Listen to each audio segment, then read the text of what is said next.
Siya ng luko-luko. Ay di sinugod niya. Oh, bakit po? Ay sira daw nga ang ulo ng anak ko. Ah. Ay di nagsuntukan yata. Ay? Oo, nag-apang-abot kami sa barangay kaya ito nakakaano pa lang. Kailan Kaya po? wala siyang pizza ko. Kailan po kayo tag nito? Kailan po nangyari yan? Nung pizza do. Bakit po nagpang-abot sila? Dahil sinabihan niya. Sinabihan ang luko-luko. Hindi ko naman alam na yung nakita din ng katapat namin dahil ang sabi na sinabihan din ng luko-luko. Yung pala nagbablog siya. Milyon na pala ang vlog niya. Nagbablog siya? Oo. Oh? Nagbablog siya. Naghangingi sa akin ng pera para may nagagayon siya o tapos sinipicturan niya. Sinabi ko doon sa anak ko, sabi, nagpunta akong Kalangkawan. Opo. Ay mali daw nga ako, dapat di ko pinapansin. Yung pala nagbablog, yung naglalike daw yun. Nagsasalita pa nga niya yung nanay, kaya ang isip ko naman, iba na ang ano. Ay ako naman, para sa akin, inaagapan ko lang, ay hindi man palangay. Ganyan nagkaliwanagan kami. Hindi naman siya, wala man sa problema sa pag-iisip. Wala. At nagamot naman na siya noon pa. Pero ano pong, ano niya ngayon, Nay? Ay, tahimik naman siya. Ang sabi sa akin, huwag akong makikialam. Opo, pero anong nangyari sa inyo sa barangay? Nung nireklamo? Wala nang pakialaman. Dahil ang mga problema doon sa amin at gayon, parang binubuli nga siya. Opo. Pati mga bata ngayon, wala nang nagagalaw sa amin kahit mga bata. Hindi ko pa pinatawag. Tapos sabi nung, kaano kong babae yung asawa, daw ay, tayo na niya ate, doon ka na din pati niya magtatabo sa bahay, sabi gayon. Ay di ako natabo, baka kung ano sabihin na naman. Opo. Kaya nag-iiwas, sabi sa akin nung anak ko, mag-iwas daw doon. Hindi naman siya nakikialam. Ay malaki pala daw yung iyong anak. Malaki nga, at nag-training nga yun sa army. Oo. Eh, delikado yung ganyan. Na pagka dapat hindi talaga nila biro-biruin yan kasi... Hindi, biniro nga. Oo. Lagi pating ginagayon kami. Ay ngayon na siya ay nasa kondisyon siguro nagkanti. Pero hindi siya ba? Pero ngayon, lang siya. kamusta na po siya ngayon? Nag-vlog na naman pag-alis ko. Saan ba siya? Sa bahay ninyo? Sa bahay lang. Tapos nalagay siya sa lamisa ng kung ano-ano. Tapos ay nagsasalita. Nakita pala nung sinabi pa sa barangay. Nakita ko po niya, pigsasyakan pa. Yung pala, sinabi ko doon sa kapatid ko, yung pala nagbablog. Nagbablog siya? Oo. Kaya pala... Yun na daw nga ang niya. Ang views? Oo. May Facebook ba yun? May Facebook. Paano yung nakakakuha sir ng bayad doon? Saan may kwarta daw nakukuha? Ay ano po yan, pagkakaumpisa pa lang po ninyo, hindi pa po yan agad-agad. Mga 1 taon. Hindi naman po. May ano po yan na inaano, Nay, parang requirements kumbaga, na kailangan maabot mo po yung ganong views. Mga 1 taon na siya. Maabot mo po yung... Wala nung magpigil sa trabaho. At wala daw natitira sa sahod.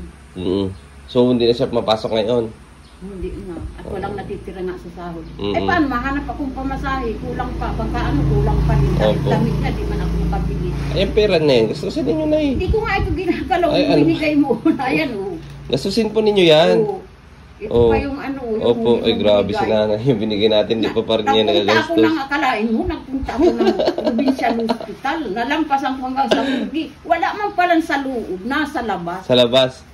Ay, kung okay naman ang inyong anak, Nay. Okay naman. Sabi ako daw ang magpatingin at ako ang parang hindi okay. Uy. Ay, parang nga ako nai-stress na nga. Sabi ko, dahil yung mga bata, nagpurulit kami. Ay, ngayon, wala na. Tahimik na. Ay, maganda. Kaya sabi ko, sabi ng kapitan, walang pakialaman na. Saan po kayo inayos na barangay? Sa Del Carmen? Malayo po ba yun dito? Diyan lang. Ako naman ang nagpatawag at di ko nga maintindihan. Lagi nga akong wala. Mas maganda yun na yung ganun na kayo ang nagpatawag at doon kayo nag-ayos sa barangay. Di pa nga tinatanong, magagalit na.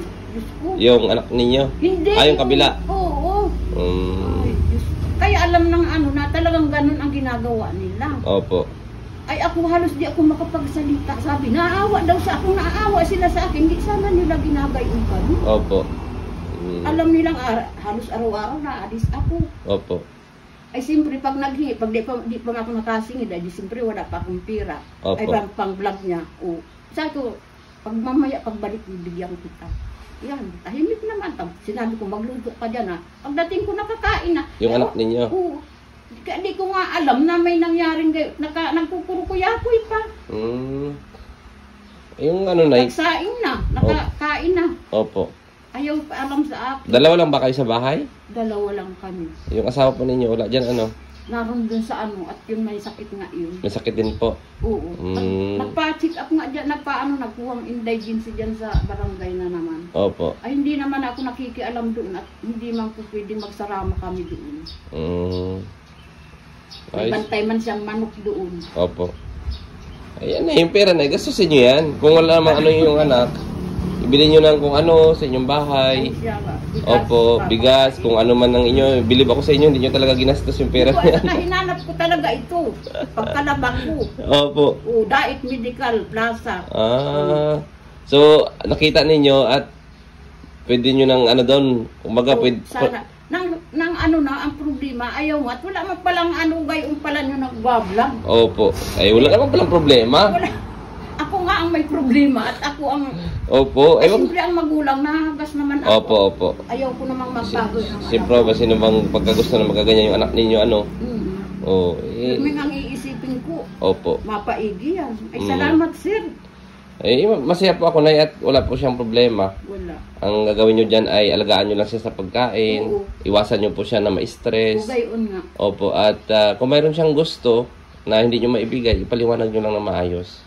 Kumbaga, lambing-lambingin nyo lang po. Kasi yung mga ganyang may nakaraan na problema sa pag-iisip, mainitin yung ulo ng mga ganyan. Madali lang po sila magalit.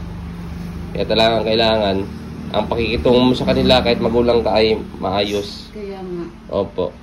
Sige, salamat, sir. Sige po, Nay. No? Hindi ako makakano kung hindi. Tinapos ko muna yung usapin sa barangay. Opo. Ingat. Sinabi ko din doon na nagbablog man lang pala, kaya pala nagalit. Opo. Sinabi ikaw man sabihan ng gayon. Ay, kahit sino naman. So, nagkaayos na po kayo sa barangay? Ayos na, walang pakialama, may pinirman sila. Kaya yung anak ko, sinabihan din ako, huwag ka na kikialam. Opo. Ano yung dala ninyo?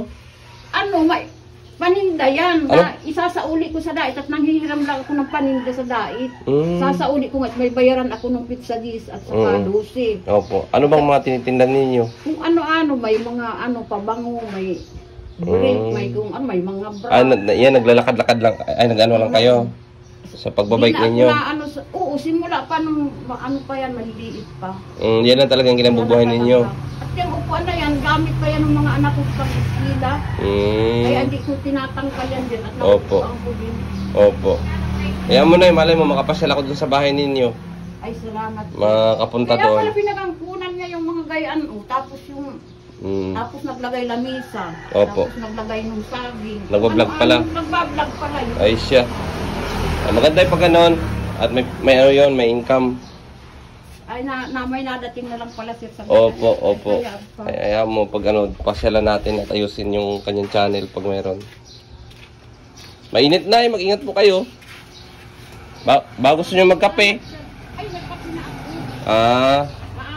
Ay, yung pera na yan, pwede nyo gastusin. O kaya ipo. Opo. Grabe si nanay. Ginagamit ko yung patuloy kong pera.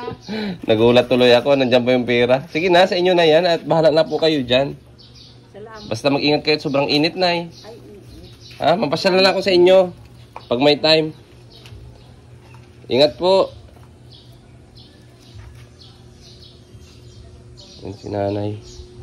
So, hindi ko akalain mga kalingap niya pa pala nagagastos yung binigyan natin pera.